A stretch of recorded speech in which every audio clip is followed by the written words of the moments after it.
નમસ્કાર વિદ્યાર્થી મિત્રો, હું શૈલેષ આપ સૌનું સ્વાગત કરું છું.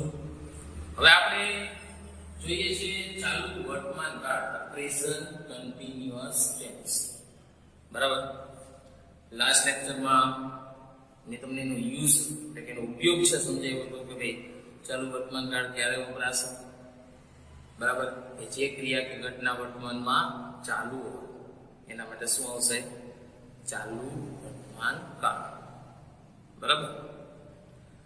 બીજું કે ટુ બી ના રૂપ વપરાશે. બરાબર. ટુ બી ના રૂપ વપરાશે. ટુ બી વર્તમાન કાળના ક્રિયાપદ કયા હતા? તો કે 3 એમ, ઇઝ અને આ. પછી એમાં આઈએનજી વાળું રૂપ છે એ મુકાશે. બરાબર. આપણે ક્રિયાપદની પાછળ છે આઈએનજી મૂકતા. હવે આપણે એની વાક્ય રચના છે એ જોઈએ.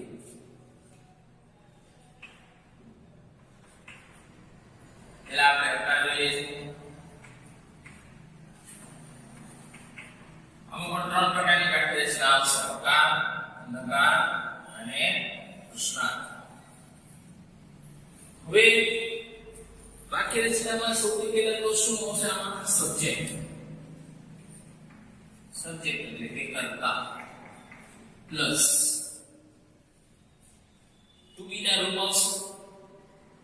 જો ટુ બી ના રૂપ ફરજિયાત મૂકવાનું, એ વર્તમાન કાળના ક્રિયાપદ કયા છે? 3 એમ, ઇઝ, આ.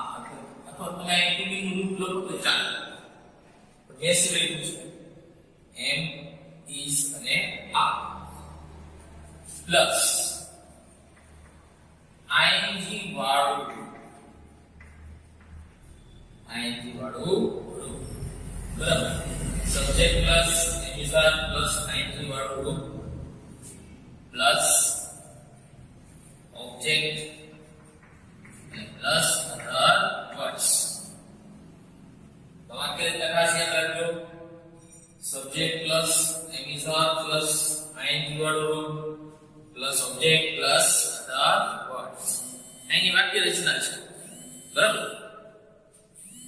હવે આપણે એના ઉપરથી વાક્યો છે એ જોઈએ છે. ખાસ ધ્યાન રાખજો.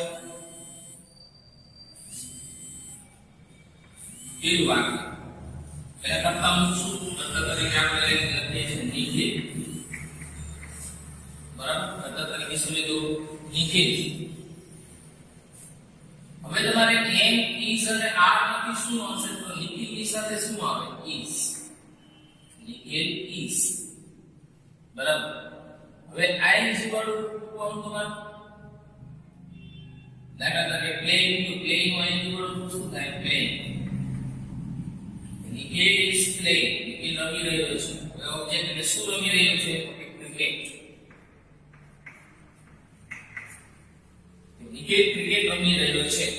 અન્ય શબ્દોમાં નામ, નામ એટલે અત્યારે. જો આમાં શબ્દ આવશે at this time, at this moment, now, આવા શબ્દો મૂકી શકે. નામ એટલે અત્યારે. તો આનો ગુજરાતી શું થાય? નિખિલ અત્યારે ક્રિકેટ રમી રહ્યો છે. નિખિલ ઇઝ પ્લેઇંગ ક્રિકેટ નાઉ. નિખિલ અત્યારે ક્રિકેટ રમી રહ્યો છે. બીજું વાક્ય લઈએ. કર્તા તરીકે લઈએ છે આઈ. બરાબર. આઈ સાથે જો એમ, ઇઝ, આર માંથી શું આવશે? તો કે એમ. આઈ એમ. જૈસે બરાબર. આઈ એમ. ટીચ નું આઈ નિવડો શું થશે? ટીચિંગ. આઈ એમ ટીચિંગ ઇંગ્લિશ. ઓબ્જેક્ટ શું લેશો આપણે? English. I am teaching English at this time.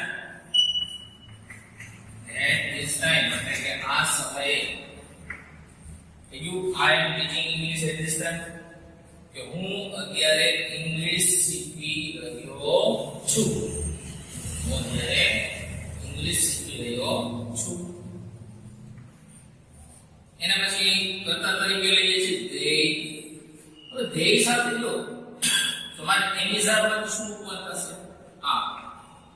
they are. Watch નું આઈએનજી વાળું રૂપ શું થાય? Watching. They are watching TV. They are watching TV at this moment. At this moment. એટલે કે આ ક્ષણ. સિમ્પલ લખી શકો તમે. એના પછીનું વાક્ય લખીએ છીએ તો તરીકે લઈએ છીએ સી.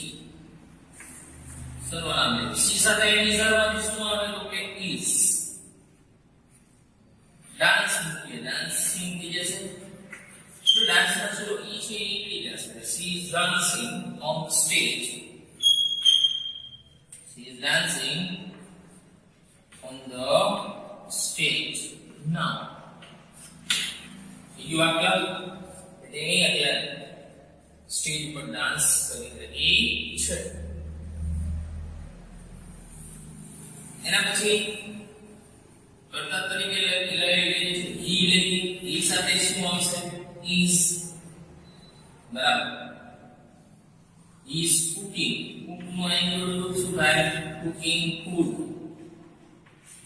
now તે રસોઈ બનાવી રહી છે તો ખોરાક રાંધી રહી છે વગેરે વગેરે રસોઈ રહ્યો છે. બરાબર ઈ છે. હવે તમારે જે હોમવર્કમાં છે 5 સેન્ટેન્સ આપવાના છે. કેટલા 5 સેન્ટેન્સ 5 વાક્યો લખવા. હવે મને શેર કરવાના છે. બરાબર આવા 5 વાક્યો લખી બીજા આ બીજા 5 વાક્ય ચાલુ વર્તમાન કાળના લખી તમારે મને મોકલવાના છે. તો ખાસ ધ્યાન રાખજો હોમવર્ક કમ્પ્લીટ થઈ જાય એટલે મને મોકલી દેજો. બરાબર અત્યારે અહીં સુધી રાખીએ છીએ. નેક્સ્ટ લેક્ચરમાં આગળ જોશું.